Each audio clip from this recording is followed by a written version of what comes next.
m'appelle Elisa, j'aimerais vous présenter le livre Le feuilleton d'Artémis. Malheureusement, je ne l'ai pas, j'ai un livre de la même collection. Il existe plusieurs histoires, le feuilleton d'Hermès, le feuilleton de Thésée, mais j'aimerais bien vous parler du feuilleton d'Artémis. Le feuilleton d'Artémis est l'histoire d'une fille qui est née, le père Zeus, le roi des dieux, et la mère Leto. Et sa femme, Zeus, est infidèle. Il trompe sa femme, Héra le découvrit, elle se mit en colère et envoya Leto sur une île. Leto accoucha grâce à sa fille car Héra avait occupé la déesse de l'accouchement.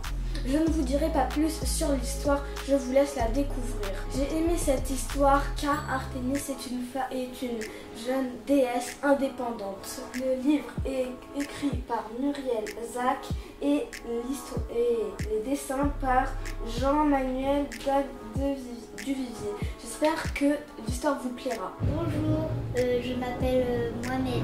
Aujourd'hui, je vais vous présenter un livre, c'est un manga qui s'appelle One Piece. J'ai aimé les histoires de ces mangas parce qu'il y a des choses émouvantes. Lui, il s'appelle Luffy au chapeau de paille. Et en fait, étant petit, il était ami avec un grand pirate, Shanks le Roux. Et un jour, il a mangé un fruit du démon qui donne des pouvoirs et est devenu élastique. Le deuxième s'appelle Zoro Honoro. Lui, il était ami avec une petite fille qui aimait bien les combats et tout. Et ils se sont entraînés et elle a eu un accident. Et lui, du coup, il veut continuer à s'entraîner. Quelle est ta BD préférée? My Capucine, c'est une fille avec une grande sœur qui a eu des histoires. Elle a accepté à l'école de danse de l'opéra de Paris et sa grande sœur. Et la petite sœur, elle a été changée avec sa grande sœur. Après, sa grande sœur, quand elle a changé de danse, elle a fait du hip-hop. Après, vu que sa sœur est contente, elle a continué à danser. Et voilà. Le livre que je vais vous présenter, il s'appelle Les orphelins Baudelaire. L'auteur, c'est Lemony Snicket. Il y a 3 enfants. Il y a l'aîné Violette. Et après, il y a Klaus et Pruny. Ensemble, ils vont essayer de découvrir le secret de l'œil. Et ils vont essayer aussi de découvrir comment leurs parents sont morts. Moi, j'ai aimé ce livre parce qu'il y a beaucoup d'aventures. Et quand le livre il se termine, l'histoire elle se termine pas. Ça veut dire faut continuer l'autre tome pour pouvoir continuer l'histoire. Ça veut dire qu'il y a du suspense.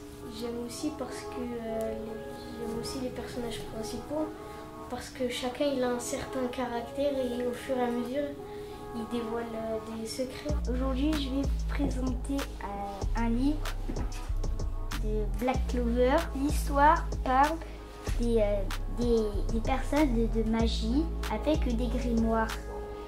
Et les grimoires donnent des pouvoirs aux personnes qui possèdent. Et il y en a, il devient plus fort grâce à un pouvoir qui s'appelle le mana. Ça leur donne le pouvoir et le personnage principal n'en a pas eu de grimoire jusqu'à qui aide son ami et un peu son frère à l'aider contre une personne qui l'a pris parce que lui il avait un grimoire à 4 feuilles et ça représente la chance. Après lui il a eu le grimoire à 5 feuilles qui présente le démon. Cette fois-ci, j'aimerais vous présenter un livre, Mortel Adèle. L'écrivain est Monsieur Tang et la dessinatrice est Miss Prickly. J'espère que ça vous plaira car moi, ça m'a plu. C'est l'histoire d'une fille, Adèle, on la surnomme Mortel Adèle. Cette fille est une fille plutôt rebelle qui n'aime pas les paillettes ni le rose. Elle a 2 ennemis, Jade, Miranda. Et au bout d'un moment, elle va tomber amoureuse d'un autre, ce qui ne lui est jamais arrivé. Ça l'a énervée, en même temps elle ne comprenait pas ses émotions. Je ne vous dirai pas plus car je voudrais vous laisser découvrir Mortelle Adèle. Il n'existe pas qu'en BD, il existe aussi en roman. Il existe 2 BD qui sont plus rares à trouver. Et Mortelle Adèle, la galaxie des bizarres, une des 2 BD. J'espère que ça vous plaira. Au revoir. Et j'espère que de génération en génération, vous prenez les livres pour apprendre et pour lire. J'espère que ça vous a plu et renseignez-vous sur la bibliothèque. Merci à vous.